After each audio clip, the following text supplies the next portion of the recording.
Good morning students. आज हम पढ़ेंगे हमारी चौथी यूनिट हम शुरू करने जा रहे हैं जिसका नाम है विद्युत रसायन। ठीक है, उसमें शुरू करने से पहले हम क्या है कुछ डेफिनेशंस का अध्ययन करेंगे। सबसे पहले हमारा होता है चालकता। ठीक है, तो चालकता को जो हम है किसके द्वारा प्रदर्शित करते हैं बेटे? जी के द्वारा। किसके द्वारा प्रदर्शित किया जाता है? इसको जी के द्वारा हम प्रदर्शित करते हैं चालकता को। तो ये ध्यान रखना है, चालकता को किसके द्वारा प्रदर्शित करते हैं? जी के द्वारा। होती क्या है चालकता? चालकता क्या है? प्रतिरोध के व्युत्क्रमानुपाती। ठीक है, या प्रतिरोध के व्युत्क्रम को क्या कहते हैं? चालकता कहते हैं। इसको हम किसके द्वारा प्रदर्शित करते हैं? जी के द्वारा। तो जी इक्वल टू क्या हो गया? 1/r हो गया। ठीक है, तो इसका अब हम पढ़ेंगे इसका मात्रक। तो ये ध्यान रखना है, सीमेन जो होता है, सीमेन इसका SI मात्रक है। कौन सा मात्रक है? यह है SI मात्रक है। कौन सा मात्रक है? ये SI मात्रक। स्टैंडर्ड इंटरनेशनल का अगर मात्रक पूछे तो वो सीमेन होता है। अगर कोई दूसरा हमसे पूछे कि भी और क्या मात्रक हो सकता है, हमको पता है 1/, ये हमारे पास क्या है? ओम। क्योंकि प्रतिरोध का मात्रक क्या होता है? ओम होता है। तो ये मात्रक क्या हो गया? 1/ओम हो गया। या इसको क्या लिख सकते हैं? ओम इनवर्स लिख सकते हैं। या क्या लिख सकते हैं? इसको उल्टा लिखो, ओम इनवर्स है तो हम क्या लिख सकते हैं? महो लिख सकते हैं। तो इसके 3 मात्रक हो गए। एक तो कौन सा हो गया? ओम इनवर्स हो गया। दूसरा कौन सा हो गया? महो हो गया।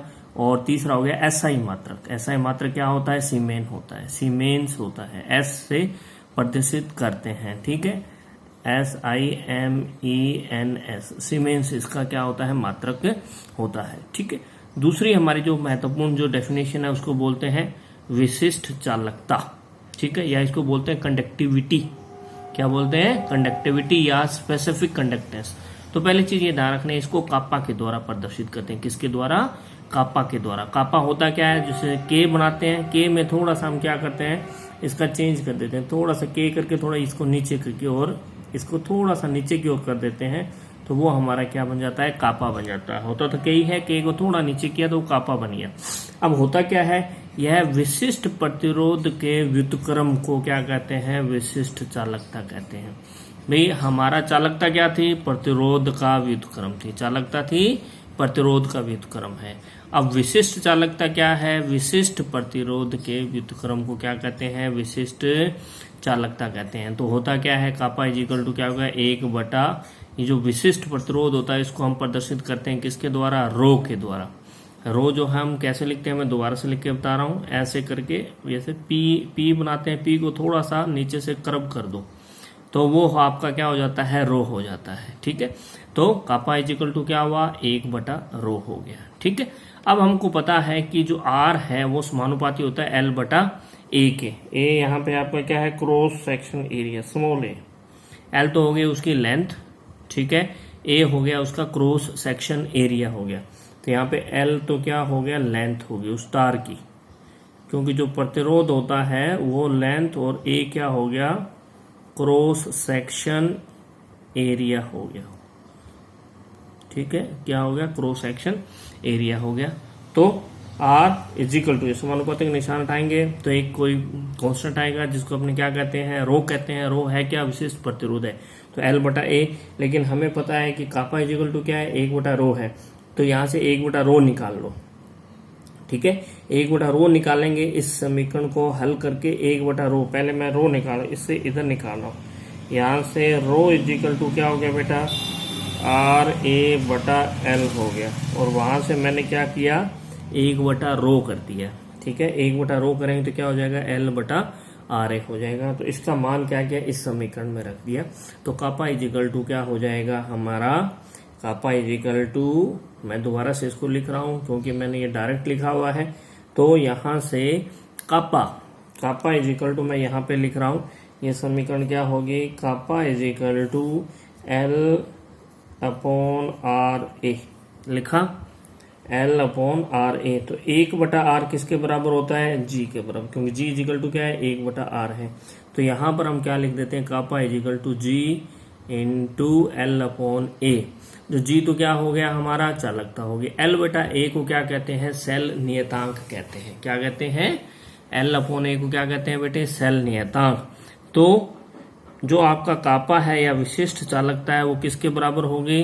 चालकता चालकता इंटू सेल नियतांक के बराबर होगा।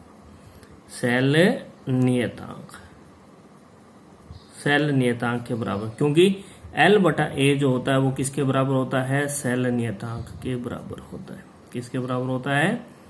सेल नियतांक के बराबर होता है। क्या आपका L अपॉन A जो है वो किसके बराबर होता है बेटे? सेल नियतांक के। अब हम इसकी क्या पढ़ेंगे, इसका मात्रक क्या होता है। ठीक है, इसका मात्रक, कापा का मात्रक कैसे निकालेंगे। तो मैं इसका यहाँ पर इस पेज पे एक बार दोबारा से लिख रहा हूँ।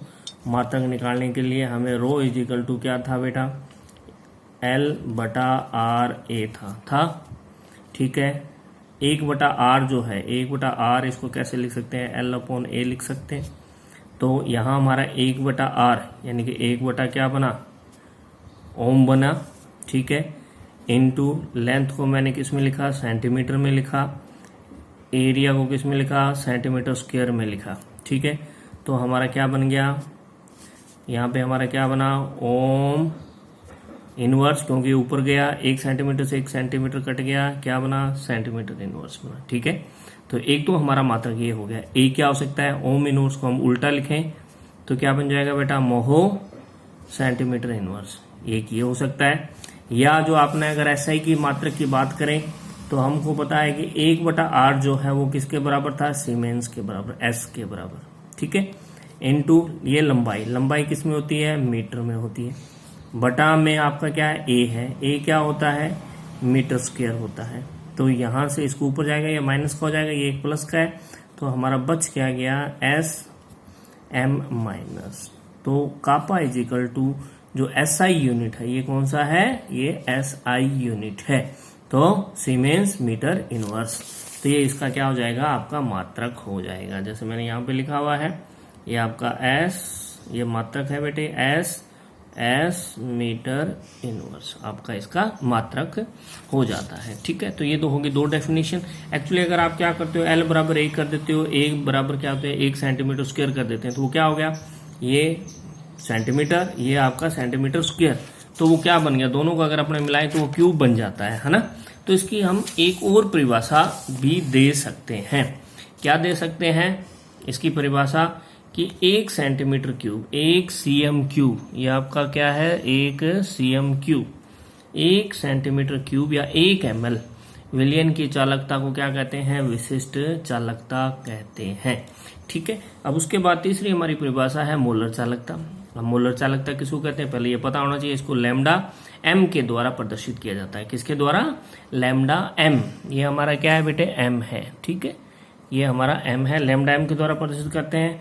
जैसे इसके सब शब्द में ही है मोलर चालकता, यानी कि 1 मोल अगर आप विद्युत अपघट्य घोलते हैं तो कुल चालकता कितनी होगी, तो उसको आप क्या कहते हो? मोलर चालकता। तो लैम्डा m द्वारा प्रदर्शित करते हैं किसी दिए गए विलयन की कुल चालकता, है ना, उसमें कुल चालकता लेते हैं जिसमें पदार्थ का 1 मोल गुला हो, उसे हम क्या कहते हैं? मोलर चालकता कहते हैं। तो लैम्डा m इजिकल टू ये संबंध है बेटे, कापा क्या है? विशिष्ट चालकता है, अपॉन इसकी सांद्रता। सांद्रता अगर आपका ml में दिया हो तो इसको लीटर में बदलेंगे। ठीक है, ये मोलर सांद्रता है। तो C लीटर में बदलने के लिए हम क्या करें? नीचे भाग देंगे 100 का, तो वो 100 कहाँ है? ऊपर चला जाता है। तो ये आपका हो जाएगा lambda m is equal to kappa into 1000 upon C आपका क्या है यहाँ पर बेटे? मैंने बताया C किसके बराबर है? C को अगर हम किसके रूप में प्रदर्शित करें? मोलरता के रूप में प्रदर्शित करें। मोलरता के रूप में प्रदर्शित करें तो हमारा सूत्र क्या होगा बेटा? ये हो जाएगा lambda m is equal to kappa into 100,000 upon m। ठीक है, अब इसका मात्रक बताना है। मात्रक क्या होगा? कापा का हमने क्या निकाला था? S मीटर इनवर्स निकाला। ये m मोलरता, m का मात्रक क्या होता है? m का मात्रक होता है बेटे, क्या होता है m का मात्रक? m का होता है मोल प्रति लीटर, यही होता है, मोल पर लीटर। और लीटर को हम क्या लिख सकते हैं? मीटर क्यूब में भी लिख सकते हैं। तो ये क्या हो गया? मोल मीटर क्यूब हो गया। लीटर को लिखने का SI मात्रक में मीटर क्यूब से लिखेंगे। तो ये हमारे पास क्या हो गया? मोल MOL और अपॉन मीटर क्यूब, यहाँ पे मीटर क्यूब आएगा और वो ऊपर चला जाएगा, तो मैं इसको यहीं पे लिख रहा हूं मीटर क्यूब। ठीक है, तो इसको सोल्व कर लीजिए। तो क्या बना हमारा मात्रक, मैंने यहाँ पे लिखा है, इसको जब सोल्व करेंगे तो ये आपका S, फिर ये 3 है, ये माइनस का 1 है, तो ये आपका कट होकर क्या बन जाएगा, मीटर क्यूब, और मोल -1 बन जाएगा। तो ये हो गया किसका मात्रक, मोलर चालकता का मात्रक हो गया। ठीक है। अब चौथी परिभाषा है हमारी कौन सी है, तुल्यांकी चालकता है। बिल्कुल सिंपल है। तुल्यांकी चालकता को लैम्डा ई इक्विवेलेंट कंडक्टेंस इसको कहते हैं। हम इसको प्रदर्शित करते हैं हम किसके द्वारा, लैम्डा ई के द्वारा। तो वही किसी दिए गए विलयन की चालकता की कुल चालकता, ये ध्यान रखना है, विलयन की कुल चालकता होती है, किसी दिए गए विलयन की कुल चालकता जिसमें पदार्थ का 1 ग्राम तुल्यांक गुला हो। ठीक है। मोलर चालकता में तो 1 मोल होता है बेटा, और इसमें इसका क्या होता है, ग्राम तुल्यांक होता है। तो lambda E is equal to kappa into 1000 upon C. C है यहाँ पे, है क्या, यहाँ पे सांद्रता है किसमें, ग्राम तुल्यांक में। किसमें है बेटे, ग्राम तुल्यांक के अंदर इसकी सांद्रता है। तो इसका मात्रक क्या हो जाएगा, वही यही वाला, मैं दोबारा से लिख रहा हूं इसको, lambda E is equal to kappa का मात्रक था S मीटर इनवर्स है, इसका क्या होगा, ग्राम तुल्यांक पर लीटर, लीटर को मीटर क्यूब में करेंगे तो मीटर क्यूब ऊपर चला जाएगा, m क्यूब ऊपर चला गया। ठीक है। तो यहां से ये आपका इसका मात्रक आ गया, कौन सा, S मीटर स्क्वायर ग्राम तुल्यांक का -1 आ जाता है। ठीक है बेटे। तो ये इसका हो गया, आपका मात्रक हो गया।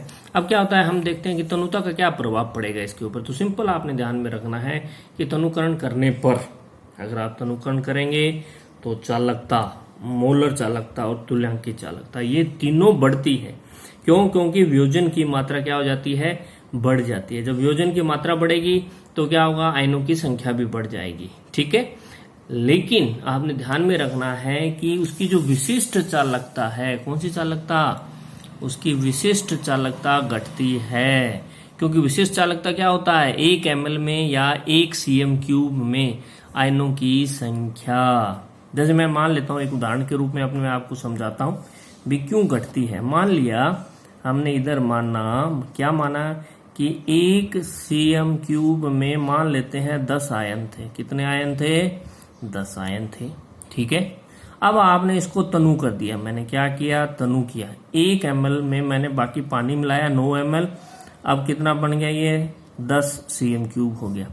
तो इसमें कितने आयन हैं, 10 आयन है। हो सकता है कि कुछ आयनों की संख्या बढ़ जाए, 12 हो जाए, तो मैं इसको अभी 10 ही मान रहा हूं। लेकिन जो विशिष्ट चालकता होती है उसमें हम क्या लेते हैं, 1 cm³ लेते हैं। तो यहां पर अगर अपने देखें, इसका 1 cm³ लो, इसका क्या लिया मैंने, 1 cm³, तो कितना आयन आया, कितना आयन आया, इसके अंदर 1 आयन आया, है ना। भी 10 में 10 है, 10 में 10 है, तो 1 cm³ में कितने आयन है, 1 आयन है। अर्थात आयनों की संख्या क्या हो रही है बेटा, कम हो रही है। तो इसी वजह से क्या होता है, ये जो विशिष्ट चालकता है ये हमेशा क्या होती है बेटे, घटती है। बाकी सारी चालकताएं क्या होती है, बढ़ती है। तो कल हम पढ़ेंगे सक्रियता एवं सक्रियता गुणांक।